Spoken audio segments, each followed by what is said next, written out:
Funny story, when I was a kid, you know, they make you play baseball or whatever, and I can't catch, and so I would just get hit in the face all the time. And then eventually they were like, okay, kid, you can stop. And then Nathan and I came up with this thing, and he was like, how am I gonna get you the clicker if you come out of the crowd? And we were like, well, you could throw it to me. And then as I was sitting in the crowd and he was up there about to throw it to me, I was like, oh shit, it's gonna hit me in the face. And I flashed back to like the entirety of my childhood trauma. So that was weird. Okay, whew. Choir, choir, choir, right? Let's do that again. Have a little clappy time.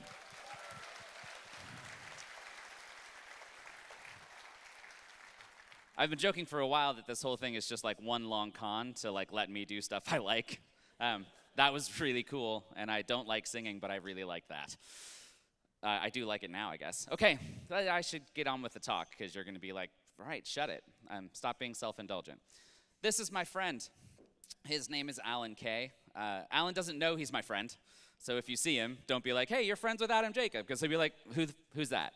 But Alan Kay, if you don't know, he invented things like object orientation and small talk, and had a pivotal role in the graphical user interface. He invented tablets and laptop computers and like all kinds of things that you like, I would guess.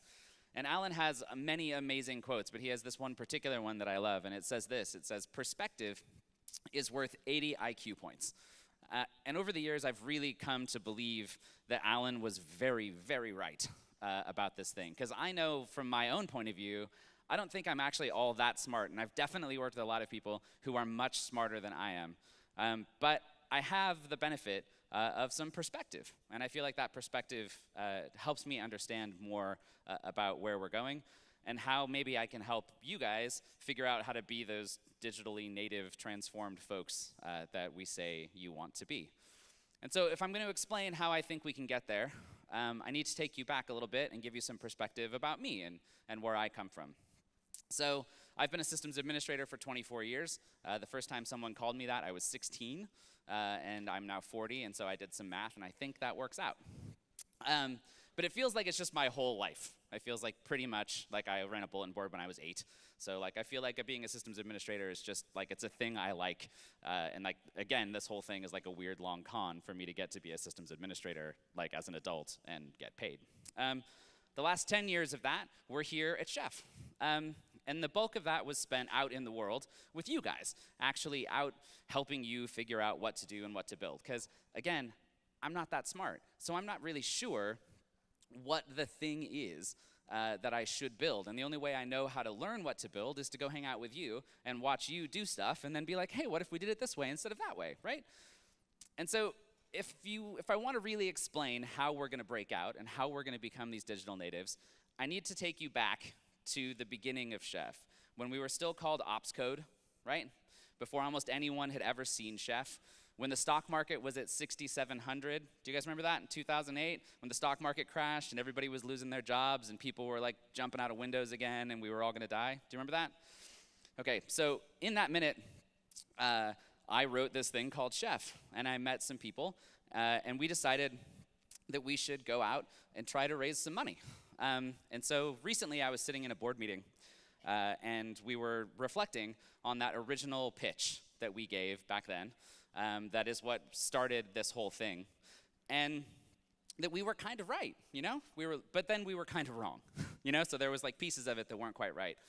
And we were like, hey, you know what would be great is we should like write a blog post or something, you know? And then we could talk about, you know, where we were right and where we were wrong, and people would think it was interesting. And then as I was writing this talk, I realized that in order for you to really understand the perspective I have now after 10 years, I really need to tell you what we thought we knew then. And the trouble was that back then, I wasn't alone, right? There was a community around me then, just like there is now. And so in order to really help you understand that perspective, I would like to bring a special guest star up on the stage. He's my friend. He's the co-founding CEO of Chef, Jesse Robbins.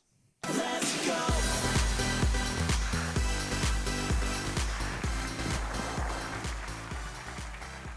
And what I've asked Jesse to do is to give you the pitch as we gave it to DFJ the day that we raised the round. This is a terrible idea. And this is, And this is actually the pitch deck. They took it out of their archives, and this is precisely the deck we used when we gave it to DFJ. Although I appreciated you scratched my phone number out. Yeah, that's still his phone number. So you can't see it. Funny thing, though, you can tell that we're operations nerds because he put the +1 in front of his number in case we raised money from Europe.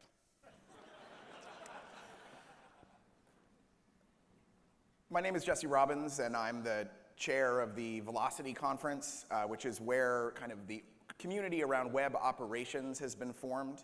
My background is I'm a sysadmin and an infrastructure operator, and I ran website availability for Amazon.com, which is the world's largest retailer, internet retailer.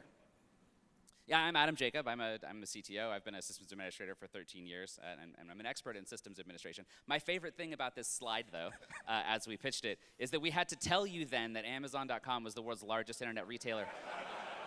We had to tell you so much, we put it in italics. Yeah, it's a key point. Highlighted part of the slide.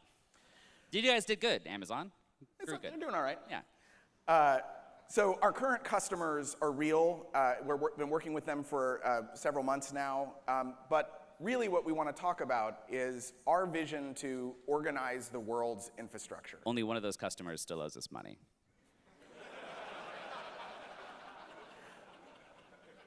Five years from now, we know 4 things will be true. The first is that web operations will be critical to every company around the world.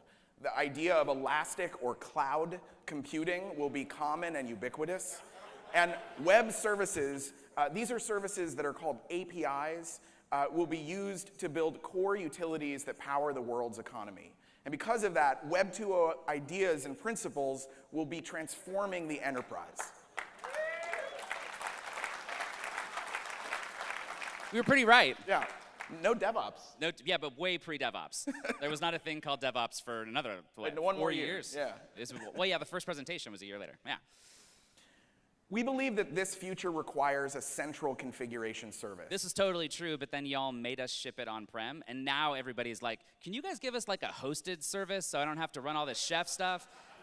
And I gotta tell you, just like between us as friends, f you.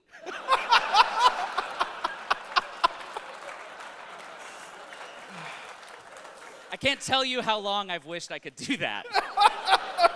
So we're sort of back again to me being self-indulgent. I'm so sorry. Please continue. I'd like to tell you about the way that we offer this service. So first, we've built a configuration agent, which we call Chef. Chef is like a programming language for infrastructure, sort of like code. It runs on systems regardless of where they are or what type of system they are. And it connects to the ops code hosted service. That allows us to manage using recipes, just like you were cooking up some other type of infrastructure. We will use the operations console, our hosted and web-based management console, that's going to provide a perfect GUI that takes all the information out of Chef and brings it together to give you one view across your entire infrastructure. And this finally will be coupled with our community website, an architecture of participation that will allow people to share recipes, best practices, and work together collectively to build a better set of technologies for Chef. God damn, you're good. Our value proposition for customers is simple. The first thing is that we enable anyone to automate, manage, and scale your infrastructure regardless of where you are.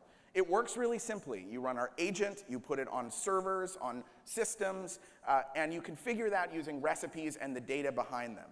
And it's valuable for people because it helps them increase efficiency, become scalable, resilient, reduce costs, create more flexibility, and save time.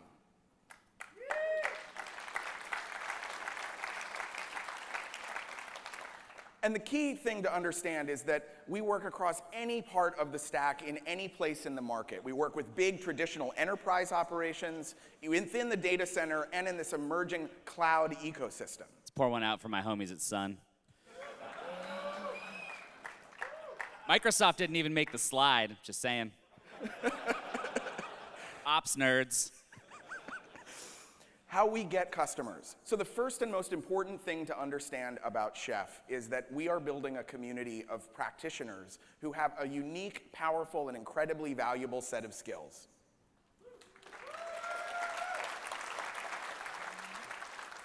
And this community is going to become essential to the way that the world's infrastructure works.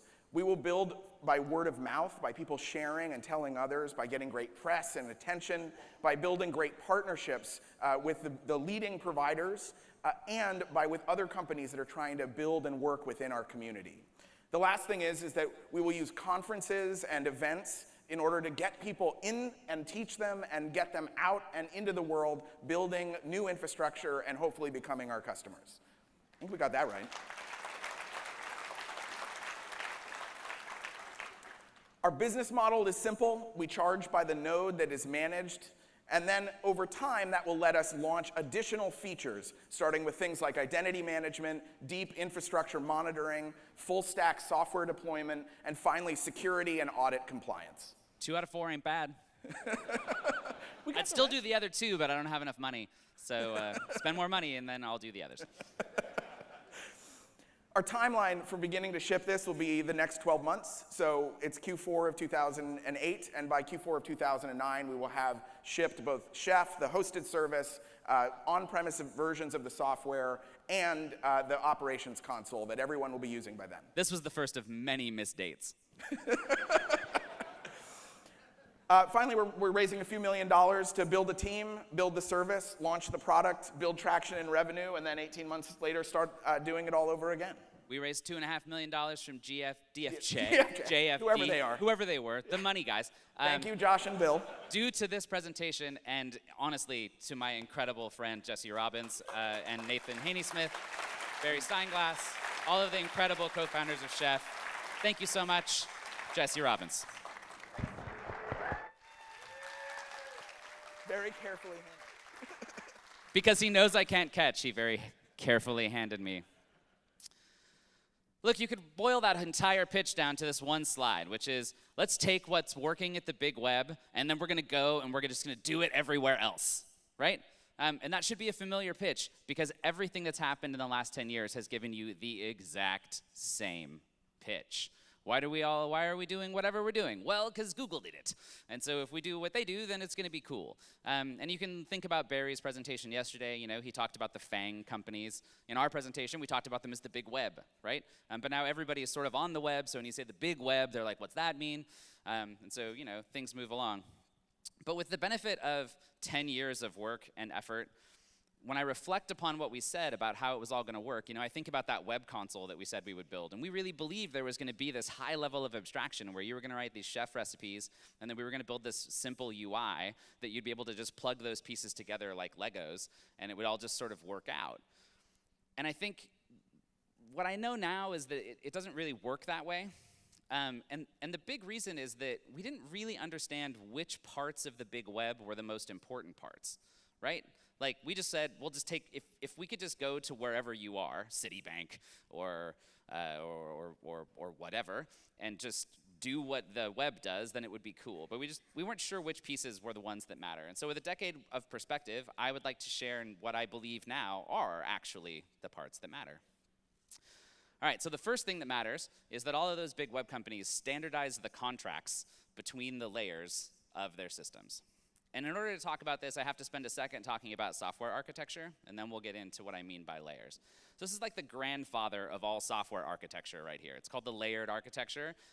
Probably sometime in the mid-90s, you first saw a diagram that looked kind of like this. And what it basically says is that the layers on top can talk to the things beneath them, but you don't go the other way, right? So, you know, if I am the user interface, I talk to the application layer, and the application layer talks to my domain layer, right? And what this gave us was this idea of decoupling. How many people know about decoupling? Like, you've sort of heard the phrase decoupling once in your life. Just go with me, because otherwise I have to spend too much time, and then it's going to be a problem.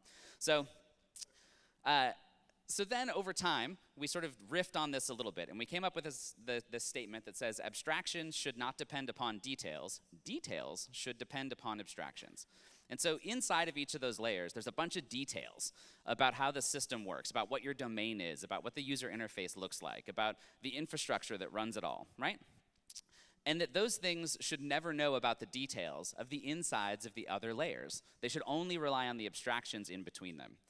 And so one question I had was, what happens if we start to apply this to our systems? right? What if we think about just the grandfather of all software architectures, and we just sort of see what happens if we play with it as an abstraction for our infrastructure?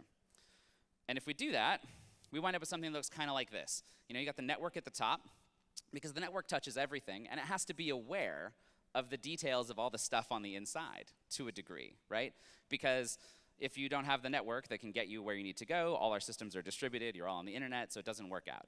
And then you can think about things like storage and compute, right? Storage doesn't care about the computer it's attached to. It just knows that I'm going to give it some disk. And then it's actually the compute layer that takes that disk and exposes it to an operating system, right? And says, hey, and now I can do some stuff on my disks. And then in the end, you have this application at the bottom that relies on this whole stack above it to try to actually deliver something of value, right? But if we go back to the quote where we're talking about abstractions should not depend on details and details should depend on abstractions, there's a thing missing here, which is what's the abstraction precisely that we're dealing with, right? The thing about the layered architecture, the reason it starts to work is that you start to be clear about the contracts, the abstractions, between those layers. If you're not clear about the contracts between the layers, what happens is you start to depend upon the details, right? Because you're like, I don't know what the contract is. I don't know how to swap one operating system out for another, right? And if I do, I have to copy all the details of the thing I did before. So if we start thinking about what the contracts are, we wind up with something that kind of looks like this. You can imagine, you've got a network that's responsible for doing things like, routing and IP address assignment. And you've got computers that can boot and can start an operating system, right? And then the operating system itself is responsible for doing things like running applications. And it will have a synchronized clock. And it'll do authentication and authorization and audit control. It'll give you remote access, right? And then we can go up to the application layer and say, well, the applications know how to build themselves. And I can unit test them. And I can run them. And I can configure them. And I can discover other services that I need to work with, right? And if we start thinking about these contracts, then the layers start to be clear. But we didn't have the perspective to do this at first. Instead, what happened is we just kind of did it sort of at random. It just sort of popped out a little naturally inside of those big companies. We didn't sit down and draw these layers. We just sort of did it. Instead, we kind of went on a journey that looked like this. Here's your traditional infrastructure, right? This is what most enterprises and most companies, period, sort of do in the beginning. You've got all those things that are in the stack. You recognize them all. But there's no contracts, there's no abstractions whatsoever between them. It's all ad hoc and unspecified. And the way you do this is with organizational structure. You go, there's a networking team, and a computer team, and an operating system team, and an application team. And we guard from each other the rules with force, right? If I try and violate the network abstraction, the network guys show up, and they're like, no, right? And the operating system guys, if the network guys are like, hey, can you change how the operating system works? They're like, no, get out. And the operating system guys were always trying to tell the application guys how to do it, and they were always like, shut up, sysadmins, you're not smart enough to program, And so we built layers and abstractions, but we didn't actually specify what they were. And so then this happened. This is EC2. And we built infrastructure as a service, right? And all of a sudden, compute and network have abstractions. There's an actual contract where I can just say, hey, here's the operating system that I want, and I would like you to run it on a computer up in the cloudy clouds, right? And this was amazing, and it kind of changed everything about what we're doing. You give us an operating system, and then I give you back a computer that's got some networking attached to it, and it's on the internet, bada bing. And that's how you get to that pitch deck that you saw with me and Jesse. We were like, man, that abstraction's gonna take everybody everywhere. But here's the thing. This part's underspecified, right? You don't know what's inside the operating system and the application. And if I can get those compute resources super fast, well, now I have to get good at the operating system in the application layer. And so we built this machine, Chef, right, to automate all that stuff. And it was super good at it. The most amazing thing is it worked. But we still tended to smoosh them together, right? We built the operating system and the application all at once, and we shipped it to the one abstraction that we had, which was the compute and network layer. And so then people were like, this is garbage. I don't want to have to specify all this operating system application goo. That's too much work. What I'm going to build is a platform as a service, right? And so what we did then is we drew a bigger box, and we said, actually, the operating system, the compute, and the network layer, they're all going to get pushed down under the hood, right? And we're just going to hand the application to the platform, and it's going to run it for us. But here's the thing. We made a mistake. Because remember, we didn't actually specify the layers, right? We were just sort of groping around in the dark. And what we did was say, now the application has to be coupled to the details of my platform's design. And the way you know this happens is, I'll use the Cloud Foundry and Heroku example. I'll run whatever application you want if it's 12-factor and stateless, right? And that's because we coupled to the details of the abstraction. You did give me a beautiful abstraction. It was glorious. And when I conformed to your interface, everything was cool. But not enough of the world conformed to that interface. It's why we're not all running everything on Cloud Foundry, even though it's such a better idea, right? But it was kind of wrong from the abstraction point of view. And so, because that was frustrating, we did this. We went, hey, you know what sucked about the EC2 design? It was the fact that when we underspecified the operating system in the application, I had to do that kind of at runtime, or I had to go through this expensive process of figuring out how to do all this stuff. Instead, what we should do is we should take a compute and network abstraction, we'll smoosh the application and the operating system together, right? And then we'll stick it in a container, and we'll run that. And so then we'll just say, hey, system, give me compute and network with the thing that's inside this container. And this was a little better because the boundaries were clearer, right? I could say, I don't know what's in the container, I don't care. I just know that if I take a container and I throw it at the runtime, that the runtime will run it. And it's going to give me an IP address and a thing, and I could put whatever I want inside, and it felt better, right? It was good.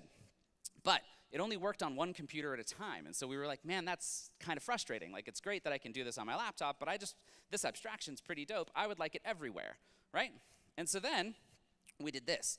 And this is the container as a service pattern, right? This is Kubernetes or Mesosphere or whatever you have, where you have these containers and they're on top of what is now this distributed scheduler. So we took the network and compute layers and we blew it out over multiple computers, right? And we moved the application definition now from being just the container to the set of containers, right? All the different services that are involved in what we're doing. And we said this is now the manifest of the application. And we then go in and we define, actually, what we want to see in each of those layers through the abstractions underneath, right? And this was better. But there were still folks who remembered the dream of the platform as a service thing, and they were like, it still sucks that I have to think about the operating system. It still sucks that I have to think about all of those layers. I have to specify all the compute and how they wire together.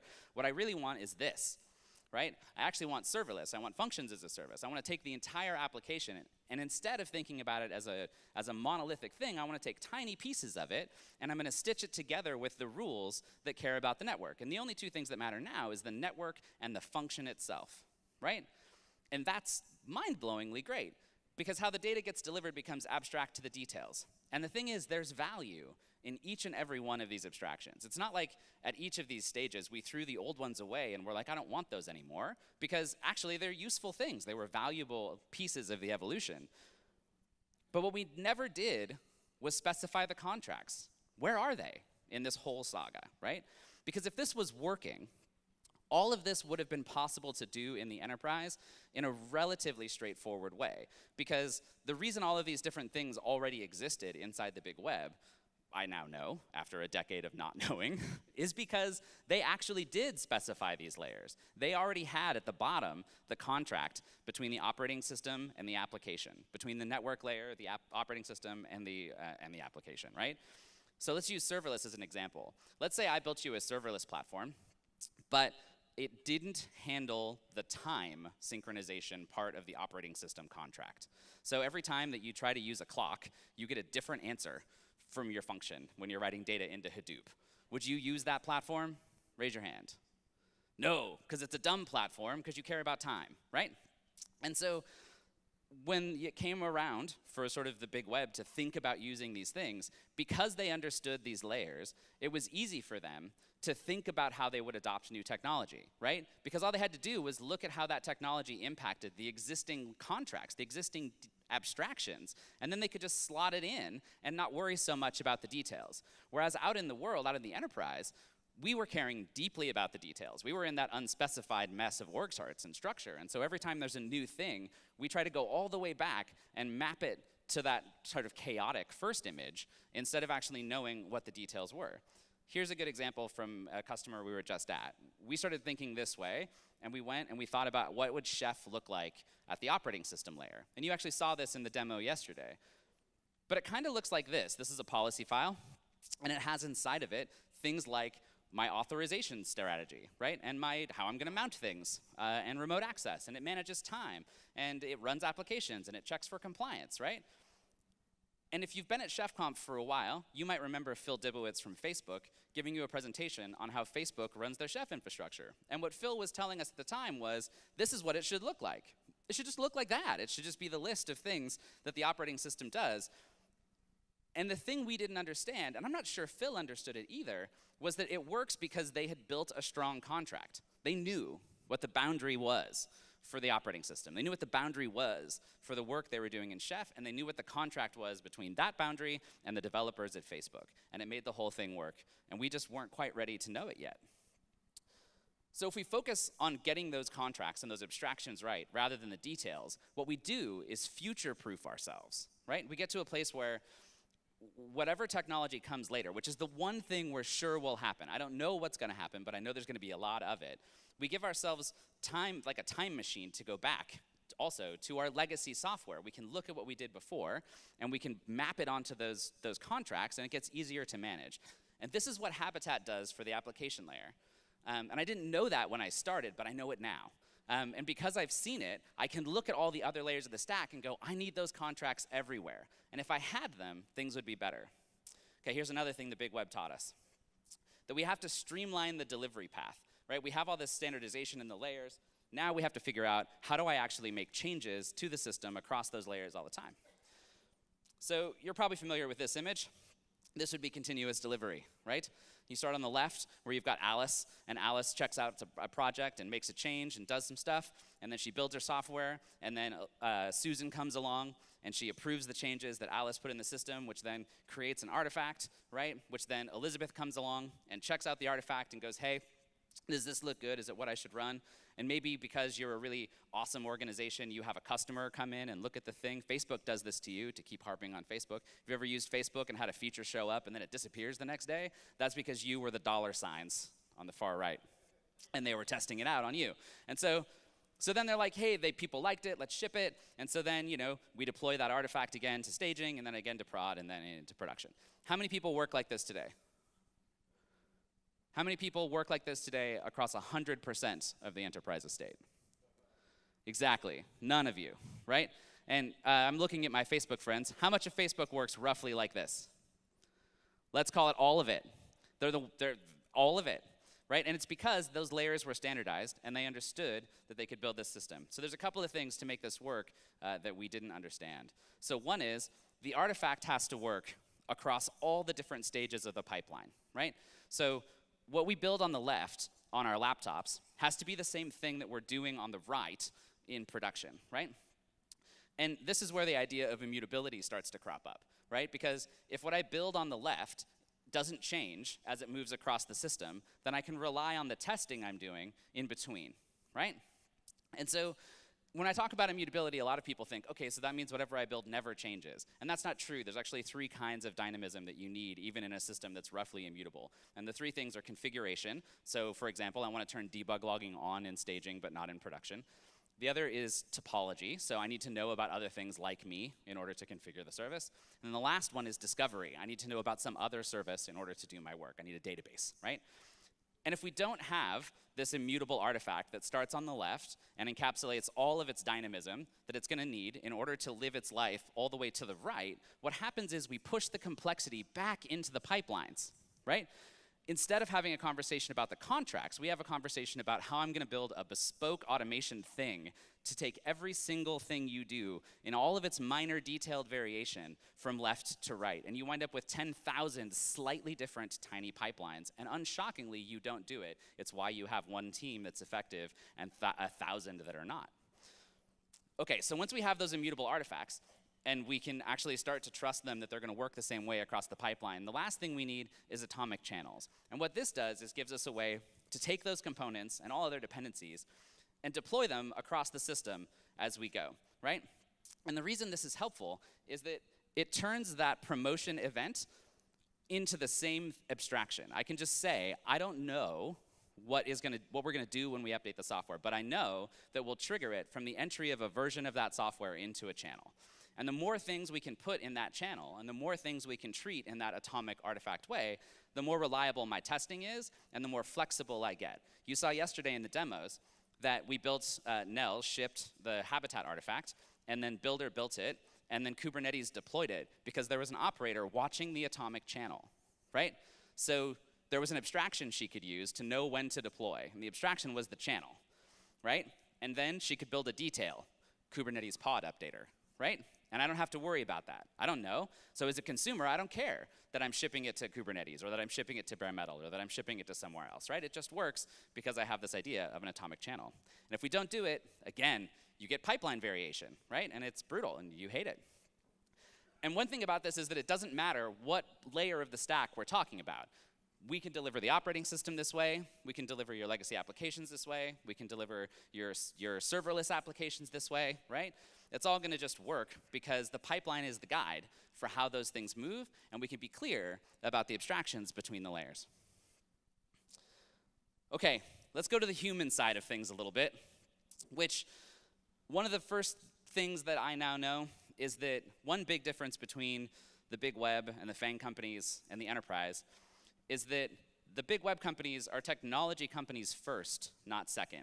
And most of the enterprise still thinks that you are what you are and you use technology. You're a bank who uses technology, right? Whereas Facebook or Amazon are technology companies that, for example, deliver groceries or deliver advertising, right? But if you ask them what they are, they say, I'm a technology company. And you say, well, what kind? And they go, well, we deliver advertising, right? Or I deliver search. And it's a small difference, but it has huge impact. Because if you think about it, when you think about the business, when you're faced with something that's difficult, if what you are is a bank who uses technology, you use your definition of banking to limit what's possible with technology. Whereas if I'm at Google or Facebook, I was a technology company first, so every problem is de facto a technology problem. Do you see what I mean? There's never, it's like a tautology. You couldn't escape the fact that we're going to solve it with technology, because that's all we are. Whereas all of us have sort of convinced ourselves that we're the opposite. And so we have to work on fixing this problem. You have to remember that you're technology companies first, who then deliver a business. You're a technology company that delivers banking, right? You're a technology company that delivers retail. Okay, the other thing they do is they approach their technology as product. Because they're technology companies, there's never a minute where they're like, oh, these are the IT guys. They don't run product. They don't have an IT product they develop for us. No, no, no. The technology is the product, right? Whereas in the enterprise, we tend to think of the technology as an enablement for the true product. The true product is whatever happens somewhere else, right? And the thing about working and approaching technology as product is that you have to figure out how to deliver end-to-end quickly. So when you're working in product, what you do is iterate quickly, because you're not sure if people are going to like it, right? And the thing about an iteration is that they end, and that they're complete. You're not iterating on something if it doesn't ever finish, right? So if your big plan is you have a 2-year roadmap, and you're working in 2-week slices, and you call them iterations, but you never ended, you never finished and saw it all work end to end, you actually never had an iteration, right? You never iterated on the thing. That is not how people who actually build product will do it, right? An iteration means you work completely end to end. And there's another thing that approaching technology as product does for you that's really important. This is my daughter, and she learned to ride a bike right before ChefConf. And this is a story that kind of gets you to the power of perspective. I'm not really a bike guy. You might look at me and think, wow, that guy's an athlete. But I'm not, you know? And my daughter, we bought her a bike like a year ago, and every couple weeks, we would take her out, and she had training wheels on her bike, and we would force her to ride a bike, and she did not love it. She was like, this is dumb, and I don't want to ride a bike. And we'd be like, you have to ride a bike, because I can't let you grow up to be a person who doesn't ride a bike, for reasons I do not understand, because I never ride a bike, right? I don't want to ride a bike. Anyway, so I'm telling my daughter, even though I don't know that I believe it, that riding a bike is an important life skill. And so then there's this guy who decides that he's going to teach kids how to ride a bike at my daughter's school. And my wife, because she's amazing, signs up immediately for this thing. She's like, yes, definitely going to teach our kid to ride a bike. Let's have some other human do it. We are messing this up. So we go to this thing, and there's like 30 kids, and they're at the schoolyard. And there's this guy, and he's like, hey, guys, here's the deal. I'm going to teach you guys how to teach your kids how to ride a bike, right? And we're like, honestly, I'm like a thirsty man who's looking for water. So I'm like, awesome, because I got nothing, right? Because I've been like pushing her around, hoping it's going to work out, and it's not. So this guy comes over, and he's like, first things first, we're going to take off the training wheels and remove the pedals. And it's like, okay. So everybody does it. And then he takes one of the kids, and he puts the bike between his legs, right? And he's like, okay, I'm gonna lean left and right. And what I want you to do is turn the handlebars into the direction I'm leaning, right? So he's got the kid, and he's leaning, and the kid's like, woo, it's fun. And then he's like, okay, here's what we're gonna do next. You're gonna just glide. You're gonna just walk the bike down to the end of the yard. And you're gonna make progressively bigger steps, you know? And like as you get going, you're gonna be like, woo, right? As things go. And then when you can go from one end of the yard to the other end, you come see me and we'll put the pedals on. And so all these kids are like, all right, they're doing it, and they're going, and then they're gliding, and it's cool, and then it comes back around again, and it's time to put the pedals on, and he's like, okay, here's what we're gonna do. I'm gonna put the pedals on, I'm gonna put the bike in my legs again, and then you need to close your eyes. And they're like, okay. And he's like, with your eyes closed, pick up your legs and find the pedals. And they're like, boom, right? He's like, okay, great. Now what you're gonna do is go fast, because you already learned how to do this thing. So you're gonna go fast and glide, and then you're just gonna pick up your feet, and you're gonna put them on the pedals. And 30 kids, whoo, and then biked away. In like an hour, right? And I was like, whoa, that was the coolest thing. And here's what that guy did. He had the perspective of not just riding a bike, but teaching people how to ride a bike. And what he knew was the important part of riding a bike, which is balance. If you can get to the part where you can balance on a bike, and the way you balance on a bike is that you move the handlebars around when the bike starts to fall over, right? And that's how it works. And once you figure it out, everything else is fun, right? The fun part is when you balance on a bike, and you're like, woo, this is awesome. And so I was trying to get my kid to the fun part through hell. And he got my kid to the fun part in like 2 seconds. He was like, yeah, this feels good. And that's the difference between building product like a product person and building product like you build product. You build product through hell, right? And they build product with the fun part as quickly as possible, right? They go straight to the most important thing, which is the end-to-end thing that they're gonna deliver. And they're like, was this good? And sometimes it's not, and they change it, and sometimes you don't. And that's the difference. And it leads actually to what I now believe is the only culture problem you have in the entirety of the enterprise. In 10 years of giving culture talks and trying to explain what's wrong, I can boil it all down really to one thing. And that one thing I call the confidence gap. And I think it's the root of all your troubles. And I'll share some stories to get you there. Literally every one of you that I've ever had a meeting with has started that meeting, or at least interrupted the meeting at some point to apologize to me about how you're the worst organization on the planet and everything you do is garbage. Every single one of you, with one exception, Facebook. We'll come back to that. So let me tell you a story about the worst, most obvious version of the confidence gap. Here's my friend. This is Jamie Windsor. He's actually my friend. You might know Jamie. Yes, of course, Jamie Windsor. Look, Jamie's the person who brought you Burkshelf. He did a huge amount of work on Habitat. He's one of the best engineers that I know. I love the man. And I'm gonna tell you the story of when we first met. So he was working for a company. It's not Riot Games. In case you remember, he worked for Riot Games. The story is not about Riot Games. And it was very early in the life of Chef, and it was me and our sales guy, and Jamie had called us in because he had convinced his boss that there was this cool infrastructure automation thing they should take a look at. And we go in and we sit at the table, and I'm across the table, and there's Jamie's boss, and there's 4 sysadmins like little ducklings, and then Jamie. And I give my pitch, and I'm explaining how Chef's gonna change the world, basically what you saw in the Series A presentation I'm giving to his boss. And he's like, well, that sounds great, but these guys are too stupid to do that. And every single person sitting next they just shrank like a foot, and they looked at their feet. And I've been a systems administrator my whole adult life, and I have worked for that person the bulk of it. And I was just filled with rage, because the number of times that I was told that I wasn't good enough, or that what I did didn't matter, or that I wasn't smart enough was like every day I went to work, right? And so I'm in a rage, Jamie's in a rage, and I look at him and I go, you know what, actually, they're super smart enough, but you're right. They're never, ever gonna do it for you, because you're such a jerk that it's never gonna happen.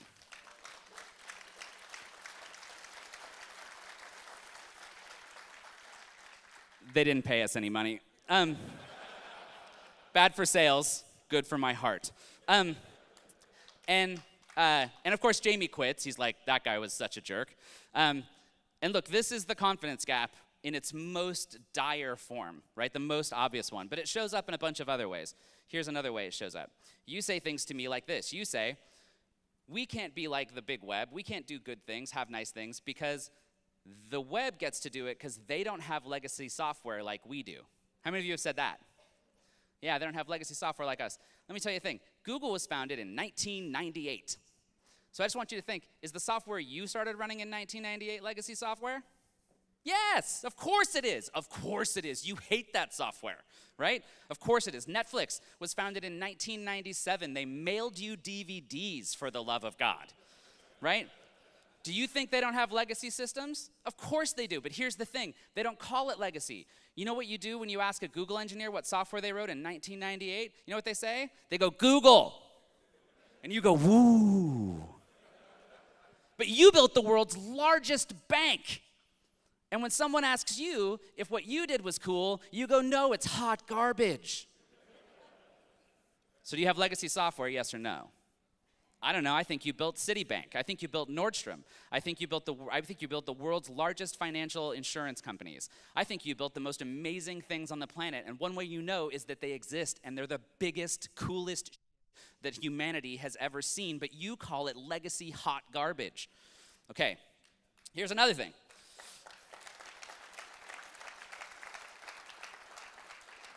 You say things like, they have more resources than we do. Now, Citibank, who I've mentioned a couple times in this presentation, is great. And they've actually been doing a bunch of good work to transform themselves over the years. They've made incredible progress. But I have heard this quote from the mouth of people who work at Citibank, and it brought me to this piece of research. They say things like, they have more resources than we do, right? So I thought, okay, maybe. I used Google, and I looked it up. And Citibank has $173.62 billion in cash money on hand. Cash money, liquid in a bank account. That's the size of their checking account. Now, let's assume for a second that Citibank has to keep most of that money in the bank so that they can keep being a bank. Fine, good times. Alphabet, the parent company of Google, so Google and all its subsidiaries, has $12.6 billion in cash money in a bank account. So just between friends, do you think I could take $12.6 billion of the $173.62 billion and spend it on having nice things and no one would notice? I think I could. I think so. I think I could take all the accumulated cash profit of Google over the entire life of the entire company's history, and I could write that check as the leader of Citibank tomorrow because I feel like it and no one gives a shit. So, do you or don't you have a resource problem? And look, I chose the most extreme example because most of you aren't Citibank, but I'll tell you what, you are the number one or number two in a major global industry. So if you go look up your cash balance, I promise you, you can have nice things. Okay, it's not about it. All right, here's another thing you say. You say, they don't have the regulatory burden that we do. We are a bank. We are a global retailer. We are in healthcare and human services. And you say, we can't have things like the big web because they don't have the regulatory burden we do. But you saw Barry yesterday pull up a list of everything that Amazon.com is getting into, including things like healthcare. And are you telling me with a straight face that they don't have SOX, they don't have HIPAA, they don't have PCI, they don't have GDPR, they don't have all those problems? Of course they do. Of course they do. But they're technology companies and you're not. And so what do? They use technology to solve their compliance problems, and they move on. You use your compliance problems to limit your usage of technology. You use it as an excuse for why you should build systems that you know don't work. You know they're awful. You know they're bad. But hey, I'm a bank, and I'm not allowed to have nice things. It doesn't make any sense. And this is what happens when I come into your house. When I come and I talk to your teams, this is what I do. I just remind you that you're tech companies first, that you've always been tech companies. And I remind you that you are the best in the world at doing the things that you do, that no one is better than you. I've never met them because they don't exist. And it's not a magic trick. People tell me this all the time. Well, my people work really great when you're here, but when you leave, it's not any good anymore. And it's not because it's not that like I'm not like a magician. I just reminded you who you are. And I love my friends at Facebook, but I have never once had to remind them who they are. Okay, how do you know you're stuck in the confidence gap? It starts here. You hear yourself or someone else say things like, I or my people can't because we are too stupid, in one form or another. You say, we can't because they won't. I'm gonna tell you a quick story. I'm over time, but I don't care because I think it's important. You guys cool with it? All right, we're gonna run long. Sorry, people. Let's talk about DHCP. So this story really happened. I met this team. They were the smartest people I've seen in years. They built this crazy provisioning system where they could deploy operating systems to bare metal, and they did it without DHCP. And so what they did was crack open the ISO image, patch the operating system to have the right thing, then ship it to the platform. Then they would boot the system, then monitor the ILOs, see if it worked, then log into it later on to fix the fact that the boot system didn't work, to fix the IP address, and then deliver the operating system. It took them 6 months to build this ridiculous Rube Goldberg machine. And they showed it to me, and I was like, that was amazing. Why did you do it that way? Like, why didn't you just turn on, why didn't you just like get an address? Like, why do you have to rip open the thing? And they're like, well, because we're not allowed to run DHCP here. And I was like, really? Who told you that? And they were like, well, the network guys told me that. They did. And I was like, which one? What's their name? And they were like, well, the network guys. And I'm like, yeah, I got it. Which network guy? What's their name? And they're like, well, why do you want to know a name? And I'm like, well, because I go home. And what I'll do with the rest of my day is I'll go find that person, and I will explain how ridiculous this is. And then it's cool, because I leave. And they were like, well, we don't know who it is. And I'm like, well, we should figure that out. And then I went and talked to their boss's boss, and I'm like, hey, do you know those guys who did great work for you? He's like, oh, yeah, they're the smart guys. They did amazing work. Last 6 months, so good. I'm like, hey, you know that they built all of that for 6 months because they can't have DHCP? And he went, no. And I went, yeah. And he went, why? And I went, I don't know. It's because they won't let him. And he went, they won't? And so he went and asked them. And he said, hey, them guy, he knew a name of a person. And he went to that person and he said, hey, person, why can't we have DHCP? And dude went, I don't know, you can have DHCP. And he's like, really? And he was like, sure. No one's ever asked.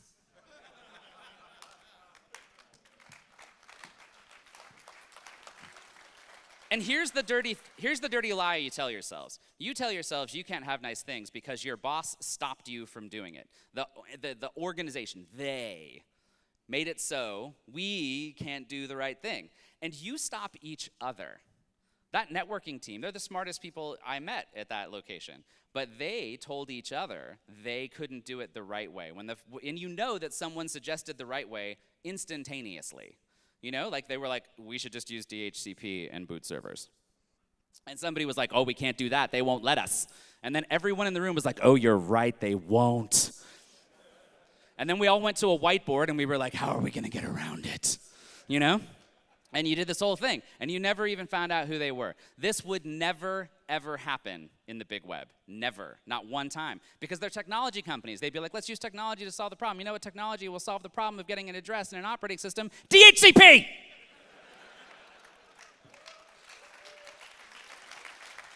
And if you told them not to use it, they would quit.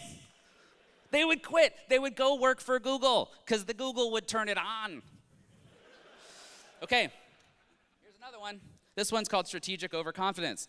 This is what happens when you take Chef and you go, we will adopt Chef and we won't have any of the conversations with them. Because we used Chef, we will never have to talk to the security team or the networking team or the application teams ever again. This is strategic overconfidence. You're doing it now with Chef, or you're doing it with Kubernetes, or with whatever. And the way you can tell is because the person who's running that project avoids all conversation about fixing what's wrong in the enterprise. And instead they tell you, we don't have to have that conversation anymore. I'm using Chef, right? Does that happen to anybody in this room? We don't have to talk about that. Chef will fix it. No, it won't. You have to talk about it. But it's a really great career move, right? Because for a second, you're the person who has the special magical land where everything is possible. And the rest of the organization is stuck in garbage town. And so you become the cool kids in super duper land, and they are in garbage legacy town. And so it feels dope, because I am the man, and you are the garbage people, right? And this is strategic overconfidence, and it's a bad news, but we do it all the time. And then there was one more. I was talking to my friend John Allspaw at lunch. He brought along Richard Cook, who wrote a book about how systems fail. And he brought up this one. This is called vocabulary theft. And I like this because I like the idea of little vocabulary thieves coming in and stealing your words. But this is what happens when we take words, like, say, agile, and then we rub it over the existing org structure, or DevOps. You know? We come in, and we're like, hey, we're doing agile now. We're scrumming, we're doing things, we're backlog refining, right? But here's the thing.